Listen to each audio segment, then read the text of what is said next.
This is a demonstration of the recently completed ALU Control Card.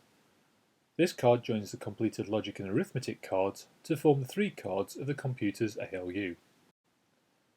On the control card itself, we have the status LEDs down the front. The left-hand LEDs show the function decoder status, and the right-hand LEDs show the condition register status. For the function decoder LEDs, the first three show the 3-bit function code inputs F0, F1 and F2. And then the following 8 LEDs show the decoded control result. From right to left we have no operation, arithmetic add, arithmetic increment, and then logic AND, OR, XOR, NOT, and finally shift left. For the condition register LEDs, the first two show the load and enable actions, and the last three LEDs show the sign, carry and 0 conditions stored in the register.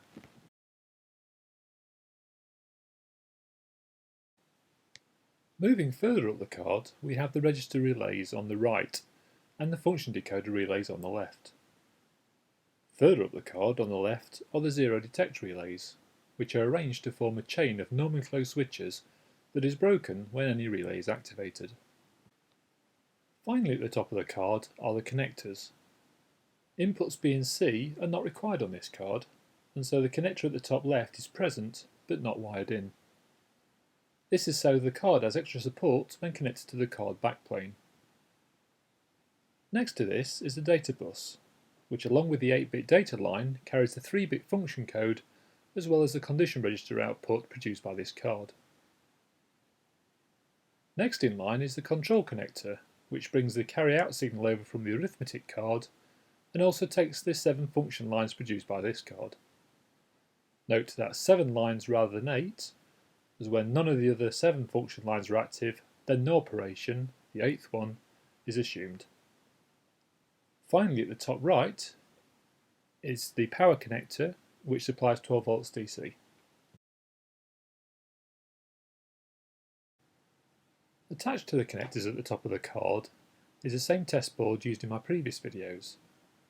The data bus ribbon cable comes in at the top middle and the control cable comes in at the top right. As usual, the power cable comes in from the right and heads out to the control card on the left.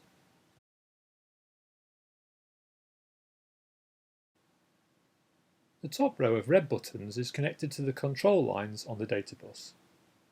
From the left we have F0, F1 and F2 comprising the function code input, and this is then followed by the condition register load line.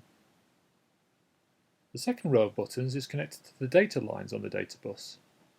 From the left we have bits 0, 1, 2 and so on through to bit 7 on the right.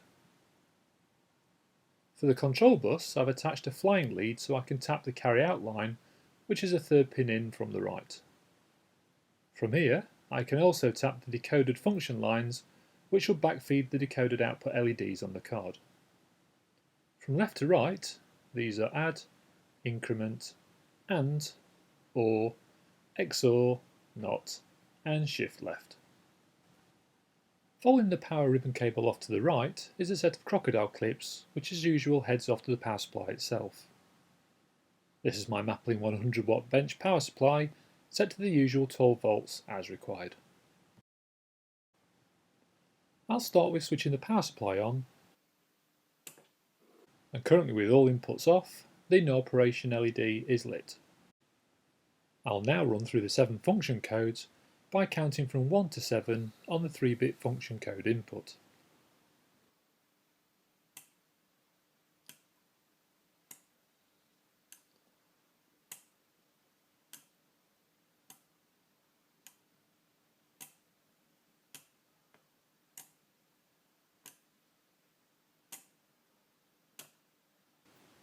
With the function decoder behaving as expected, I'll now move on to the condition register.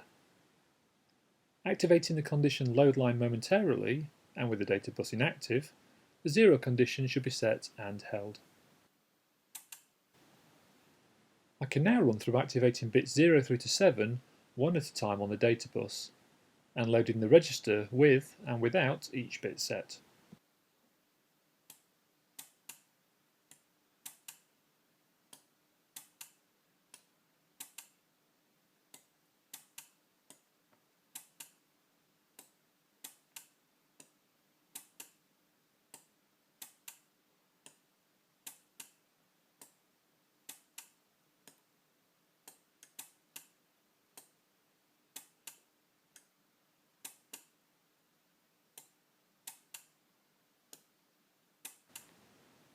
As expected, the 0 condition is only set when no bits are set on the data bus.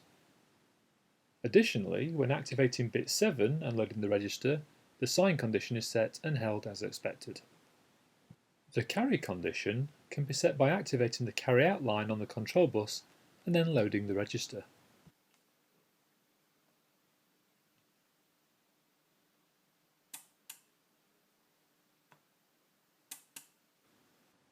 Finally, to test the lines are wired up correctly, I'll run through activating each function line one at a time. Applying power to each will backfeed the appropriate LED at the front of the card.